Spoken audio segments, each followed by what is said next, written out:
Hey, good morning from Kansas City, sunny Kansas City, and welcome to SportsBeat Live. This is our post-game show, essentially, even though it's the morning after. It would have been the morning after if we'd done it in Arrowhead Press Box also, but it's now Monday morning, and welcome to the show. Join us with your questions and comments, and let's talk about the Kansas City Chiefs' 20-17 overtime victory over the Tennessee Titans at Arrowhead Stadium last night, early this morning. We're going to talk about it with Vahe Gregorian in the house, Herbie Teope, and Jesse Newell also here today. So, good morning, guys. When did I should ask when everybody got home, but I don't want to know that. That's it was very late for all of you, or very early. It was just several hours ago for all you guys. Nothing I know better. Who was latest. Who was latest, Vahe? Well, just surmising that since Jesse and I left at the same time and he has a 45-minute longer drive, I'm amazed that you're up, Jesse. I won and lost the competition, so there you go, Blair. Nothing like a night game that goes into overtime, is it, boys? Blair, I do want to say this about me and Vi were walking out. I do want to give a shout out to the grounds crew out there that was picking up trash in the middle of the parking lot at 3 a.m. And my goodness, I've done some of those fundraisers before, whether it's like NASCAR parking people and things like that. But the dedication needed for that, and then also, to be out there and those sorts of on those sorts of things, man, I was like, my job is okay. I'm doing all right over here, because that would have taken a great need to raise money to be out there and do what those people were doing. So shout out to them.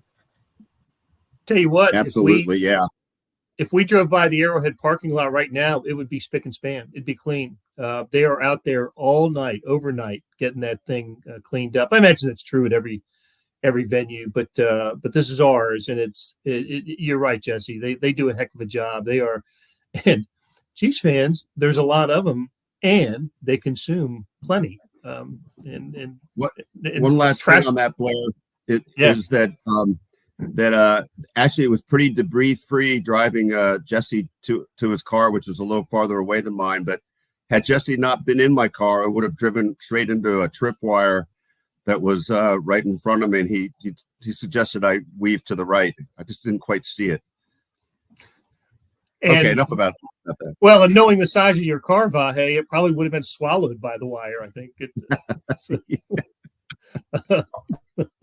All right, guys, what a game last night. Someone explained to me, Vahe, we'll start with you since you wrote about it, how the one team picks up 499 total yards to the opponent's 229, collects 29 first downs to the opponent's 9. There are all kinds of statistics that showed a dominating performance by the Kansas City Chiefs, and yet the game was anything but dominating. Chiefs were anything but dominating in this game. So how did it happen? Why was this such a tight game in which, for 2.5 quarters, it looked like the Chiefs were going to lose this game?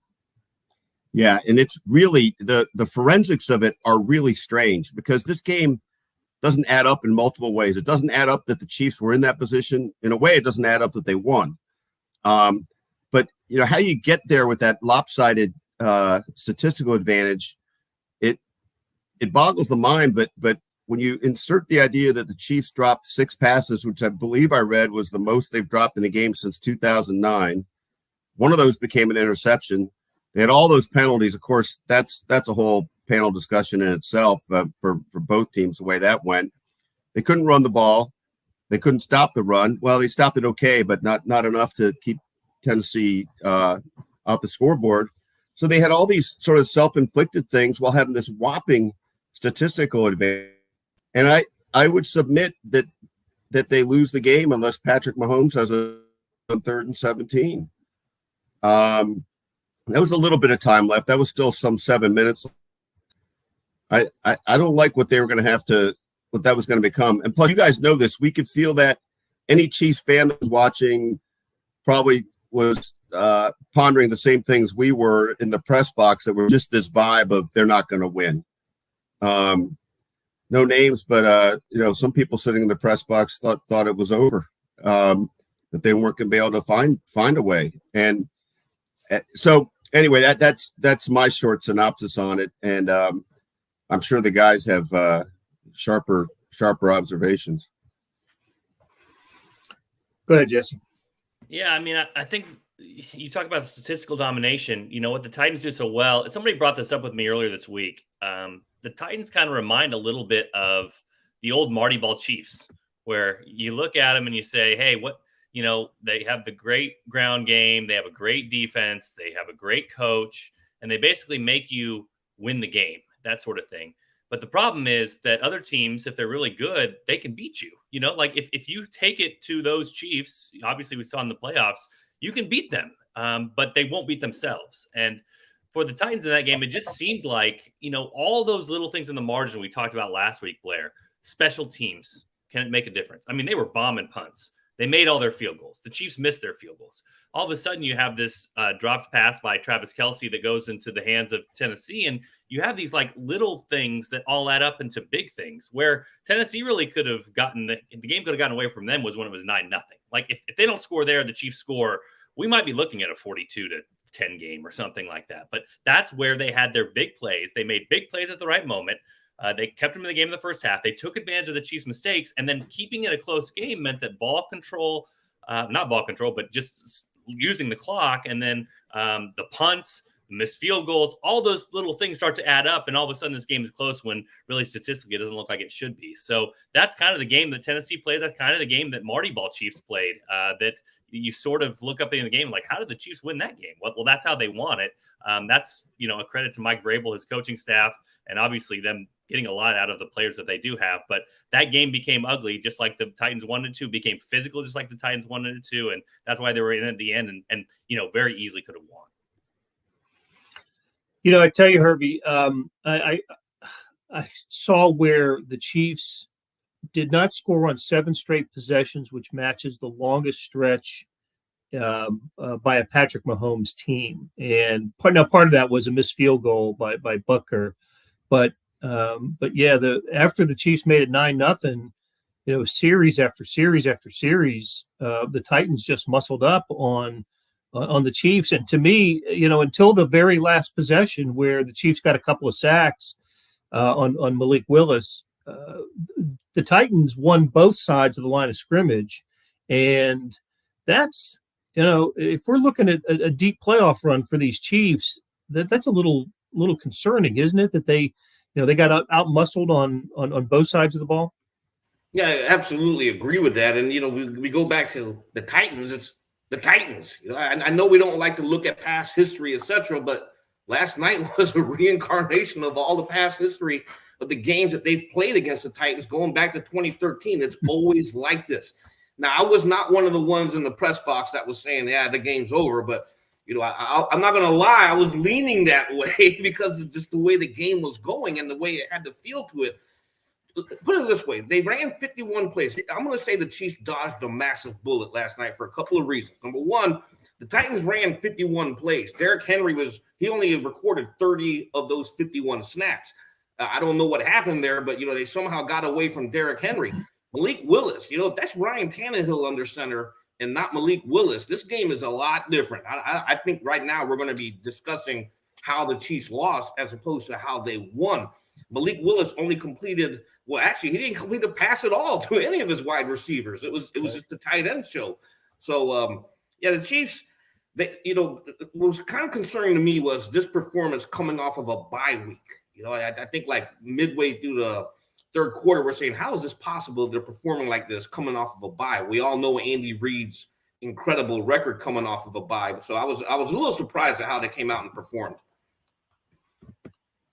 I'm probably going to fall on the opposite end of this. I mean, yeah, the Chiefs should have played better, but the most important thing is the win, and they managed to do that at home. I mean, look at these 3 home wins that they have against the Raiders, the Chargers, and now the Titans. It feels like all those games is sort of like they didn't play well.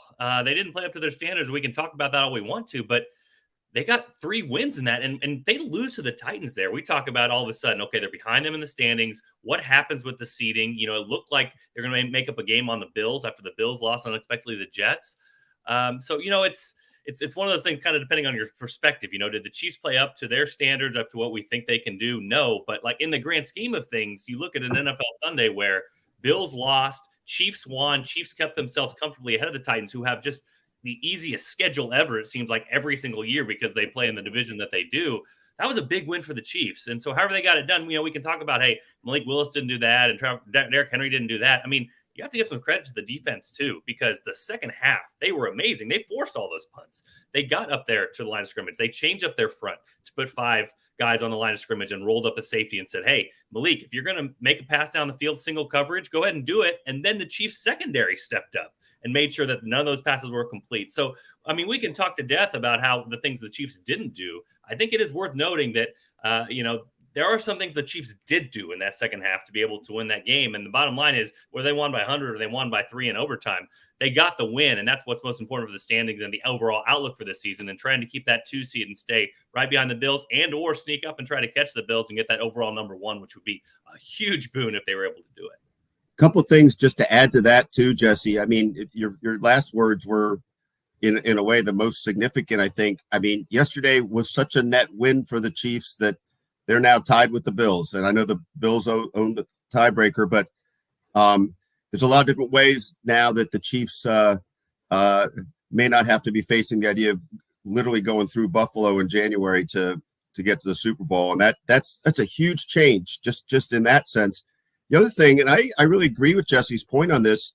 I know it's very easy to pick holes in elements of the Chiefs, and you can look game to game and say, boy, that's a big concern. And then they kind of just keep winning. And they've won against different teams, different styles. But Blair, the first thought I had as I was hearing some of these thoughts, I'll take us both back to the mid-'90s, covering some of Nolan Richardson's teams when they were on the way to winning the national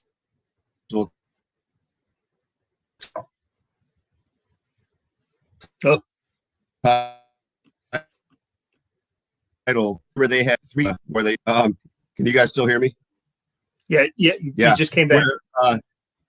Where they had trouble, and Nolan's line afterwards was, they almost lost. I like that. I like when people say that. And that it you know, we can argue to death, again, as Jesse says, how much these things make you stronger or demonstrate that you can be beaten. But when you keep winning them, that's to me the takeaway. Yeah, well, you're both wrong. So here's what Jesse sounds like a person who covered a college football team that won 3 games or less every year for more than a decade. So any victory is a great victory. And I understand that. But this was what I saw from the Chiefs last night for most of the game was what I saw in the second half against the Bengals in the AFC title game. You know, an offense that couldn't generate a whole lot. I mean, certainly points. They couldn't get any points, and got pushed around on the line of scrimmage. But hey, we talked about it constantly last night, and with everybody really. Tennessee is getting all this pressure on Mahomes with 4 pass rushers. 4. They're not, and it was lights out when the Titans brought a linebacker for a 5th. They got to Mahomes pretty quickly there. I don't know. Watching Orlando Brown get his butt beat, getting knocked back, and Andrew Wiley on the other side. I don't know. To me, there should be concerns about this. And look, Mike says, the Chiefs defense, they gave up the 2 long plays to Derrick Henry. Other than that, it's not a 100-yard night, or Derrick Henry's not having the game that he had. And if the Chiefs offense had been more efficient, it would have mitigated that anyway. So I don't know. It's funny with the Chiefs, the way they won against, the 49ers, the Bucks, the Cardinals in opening day, and then, the way they eked out home victories, being down 17-0 to the Raiders. And was it 10 by 10 points to the 10-zip to the Chargers and by 8 to the Titans at home. I think that's playing with fire. And this is Patrick Mahomes had one of his best games. His last night, his passer rating was one of the worst. It was like the 12th worst of his career, his passer rating last night. And yet he gets 446 yards passing, sets, personal bests for attempts and completions, has 509 total yards passing and rushing. It was the Patrick Mahomes-iest game that he's ever played. And they need a 3-point, they need overtime for a 3-point victory over a team using a quarterback that was Liberty's quarterback last season. So yes, they won. They are 6-2. They are leading the AFC West, and I fully expect them in the division winners in the playoffs. But I think about this team and how they're going to match up against the Bills, the Bengals, the Titans again with Ryan Tannehill at quarterback, and I wasn't terribly encouraged by what I saw last night. All right, George. We need Team Blair, Team Jesse. All commenters out there, are you on Team Jesse? Very good to get the win for the Chiefs. Make it happen in the second half. Team Blair, oh no, what's happening with this? To your point, Blair, if you're going to take a concern from last night, I think the one thing that you could rely upon with his offensive line, I'll stray a little bit away from you. The one thing you rely upon with his offensive line, I feel like, is guard, center, guard. Okay? Tooney, Humphrey, Smith. Last night, that kind of fell apart. Trey Smith did not have a good game. Especially Smith. Yeah. I talked to him in the locker room. He seemed maybe a little bit sick. Andy Reid seemed a little bit sick this week. Again, I don't know. He's battled injuries earlier this year, but it is his second year. I mean, it's at least worth asking right now. And it's tough to get this answer because these guys want to play through injury. I talked to him earlier in the year. He wants to play through for his teammates, all those sorts of things. But is this his level of play that's fallen off from last year? Or is this an injury keeping him back? Or is he sick? Or is this a bad game or a bad matchup? But the bottom line, I mean, the one thing that crystallizes this for me is Michael Burton didn't get a first down on a third down run.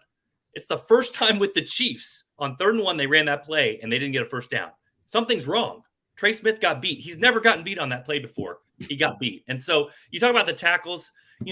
I'm waiting for the Pro Football Focus grade. I'm waiting for the All-22. I think Mahomes has to wear some of that. Like, he was not finding receivers. He was not throwing the ball. He was holding on to it, and he made a million plays late. But sometimes the tackles are doing their job, and if you just don't throw it and you back up that far, you're going to get tackled. You're going to get sacked. And so I think Mahomes has to wear some of that.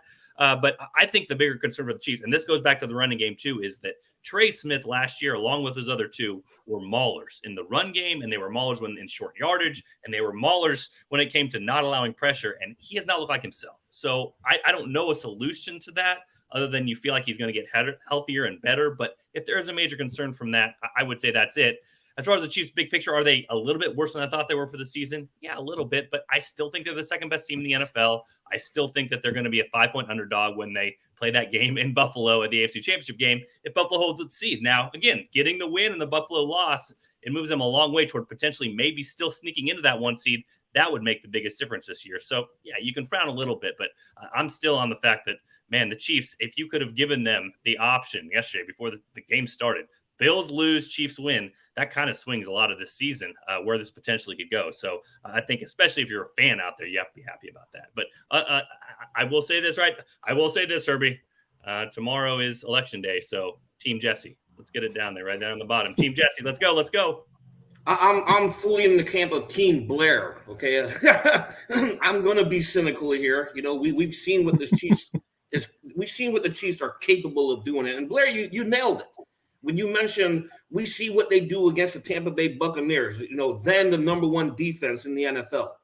We saw what they did when they took it to the San Francisco 49ers, then the top defense in the NFL. And then against the Titans, a run-of-the-mill average type defense, and they get bullied like that. You have to be concerned. You're right. It goes back to the Cincinnati game where the Bengals defense just imposed their will.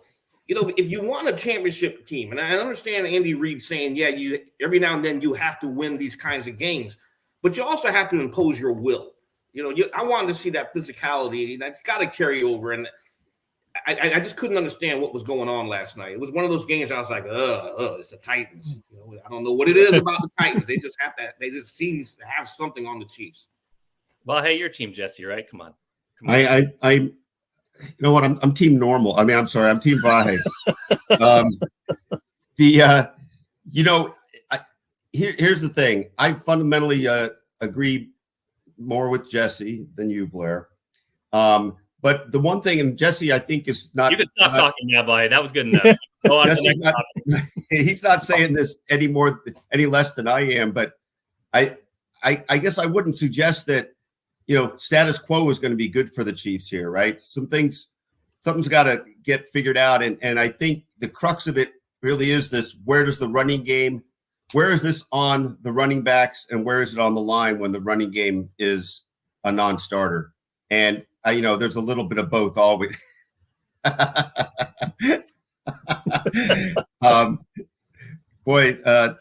Technology is something I wish I could contribute to that. But I think that's really, they find ways to get away with things, and that's the beauty of having Patrick Mahomes. And then they can reset and play again next week. And I bet you anything, we're going to have a couple games down the stretch here where you feel like, God, look how they played. I can't believe they struggled in so many other games. And we're going to have a couple more games where it's like, I can't believe they couldn't pull away from that team. Some of this is just the nature of the matchup. And I don't know. I think we just need to remember, here's where I'll finally bring this in for a landing. I think we just need to remember that this is a week-to-week evolution, and the teams that morph and evolve through the season are the ones that will emerge. I mean, if the Chiefs are the same team, play the same way, have the same limitations going forward that they had yesterday, they're not going to go far. But we've seen them go to 4 straight AFC championship games, and we've seen times where you didn't think they were going anywhere at this time of year. I happen to remember a particular loss to the Titans a couple of years ago where that looked like that was it, and things worked out. Okay, Roy. Sorry, Roy. One of our great audience members, Roy, weighs in. Can we immediately boot him off? George, is there a way to make sure that Roy doesn't join us anymore? No, Roy, we appreciate it. I do have another stat for you guys, just while we're talking about this, and pinning everything on the offense, and this is just so weird. So, Chiefs kickers this year on field goals, and we're combining all of the 3 they've had: 11 for 16 on field goals. Opposing kickers on field goals, 12 for 12. Chiefs kickers on extra points, 24 for 27. Opposing kickers on extra points, 19 for 19. So this is an area where maybe, again, the concern here, what is the concern level with Harrison Butker? I don't know the answer to that right now, but that is also a number right here where the Chiefs sure could stand to make a few more field goals or a few more extra points and help their offense out a little bit, just because right now that's costing them. I mean, yesterday, that's a whole different game if you make an extra point and a field goal and another field goal, and this sort of thing doesn't come out of the wire like it does. With Butker, though, he's always had that strange issue with extra points. Like we've written about it over the last couple of years, and it's always a matter of him adjusting to how he's lining up. Correct me if I'm wrong. Was it the 2020 season, the COVID year, where he was always having issues with extra points? Is that 2020? Maybe. I know there was a year he missed like 4 or 5 of them. Yeah, and it was a matter of him adjusting. Dave Teope would have him adjusting where he lines up on the hash marks, and I think he might be doing that again this year. Based off of him coming off of that ankle injury, maybe he's adjusting how he's planning. Of course, I'm speculating here. We might have to ask him about it again. But yeah, you're right. You have to be concerned when your kicker is also missing, what's normally a chip shot for him. But seriously, to Roy's point, just another stat that came out of last night's game. Mahomes was pressured on 18 of his dropbacks against a 4-man rush. That's the most ever against a Mahomes team. Now, look, he dropped back. What was it? 68 pass attempts, the 3rd most in NFL history. So, still a large number and too high a percentage, I think, of pressures when he drops back. Too high, Blair, and I want to shout out Mike's comment because I completely agree with this. This is, remember the 49ers game, they were rolling out, they had quick passes, they were moving the pocket. Yep. Moving the pocket, all those sorts of things. So it seems like when they scheme and get ready for this, they kind of play around it. They did not play around it last night. They basically dropped him back. Mahomes felt a little pressure, and we've seen this happen to him where he feels a little bit pressure early in the game, like the Indianapolis game, and he starts to just kind of get a little fidgety, and then he gets a little hesitant on his throws. And so, like I said earlier, I mean, Mahomes has to wear some of this, I think, because some of the pressure rate does go to the quarterback and him not making decisive decisions, but some of it also is just game plan. And maybe the Chiefs underestimated what Tennessee was going to do to them, because you did not see as many adjustments with the passing game to get the ball out quicker and make sure the pressure didn't get home.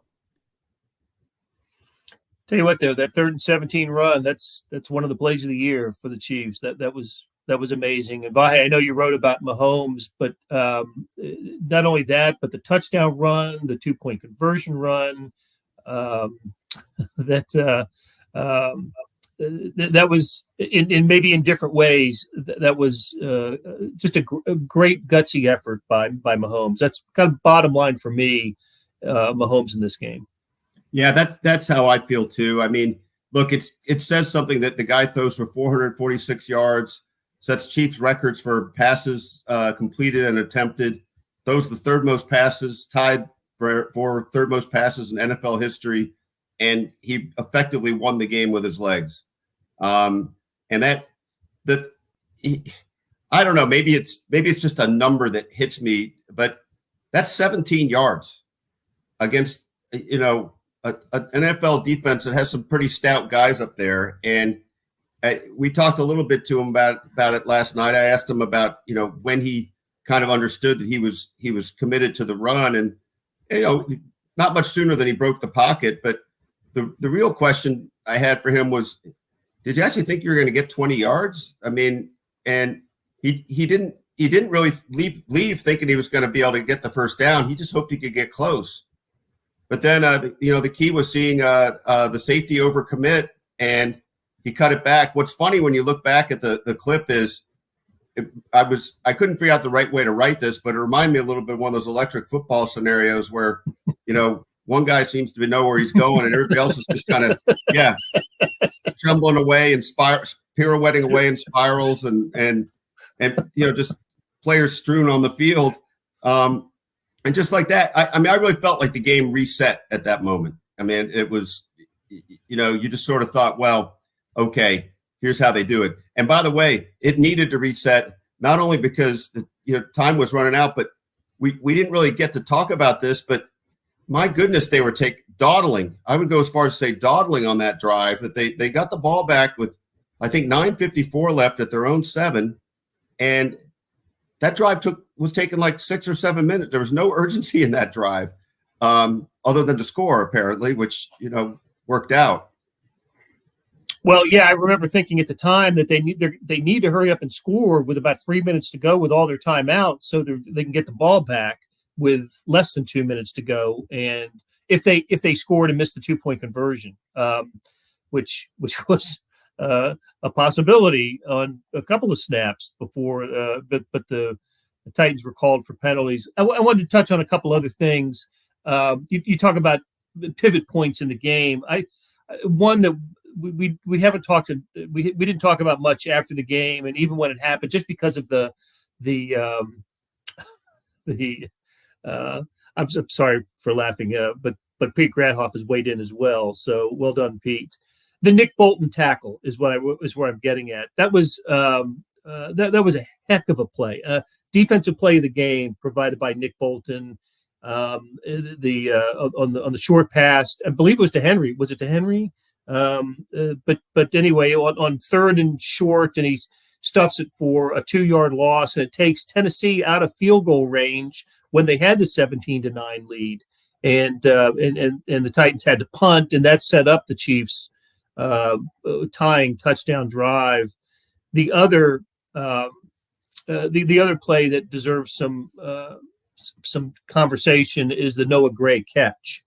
That was an amazing catch, and Mahomes scrambled out and went to his right as he often does, and then found Noah Gray, who made a Kelsey-like catch. Are there any other moments that stood out to you? We've talked so much about Mahomes, the the play of the offensive line. But I just thought those two, the Bolton tackle and the Gray catch, were worth mentioning. One thing just to quickly add to that, it's just a number, but I don't know if we've said it yet, but Sam McDowell did the math last night. The Titans had 7 yards on their last 10 drives. They had 23 and then lost 16 in overtime or whatever it was. They had 1 first down on their last 10 drives. And that, you could say that Nick Bolton play was kind of the highlight of that. I mean, they didn't even get a first down after that interception, right? They got the field goal, moved the ball 8 yards. And so right. I'm not sure. I get that this was not Tennessee as it would be with Ryan Tannehill. I think we all think that Chiefs might well have lost that game with Tannehill at quarterback. On the other hand, that's pretty good. That's pretty commendable, and nothing like the Bolton moment to bring that home. And just a quick thing on Noah Gray. I mean, that was pretty amazing in real time. And I noticed Mina Kimes had a tweet asking if any physicist that follows her could explain what happened there. I think that's on both ends of the delivery. Okay. All right, guys. Great conversation. As always, I think it's apparent, pretty clear that Herbie and I won the day in the debate. Jesse manipulated some stats, but yeah, Herbie and I carried the day here. Nice try. Nice game, guys. I just appreciate Peter Gradoff's nomination. And Dan nominating Team Mellinger. That's I said I'd rather lose without Pete's vote than win with it. So I'll just have to say that. They relied on write-in votes, Blair. They did. They did. That's right. On the day before the election, we got some ballot counting issues here. So anyway, all right, guys. For Herbie, Jesse, Vahe, and our producer, George Howard, thank you so much. We're going to come to you again on Thursday, 10 a.m. Please join us then as we'll preview the Chiefs-Jaguars game at Arrowhead on Sunday. Thanks a lot.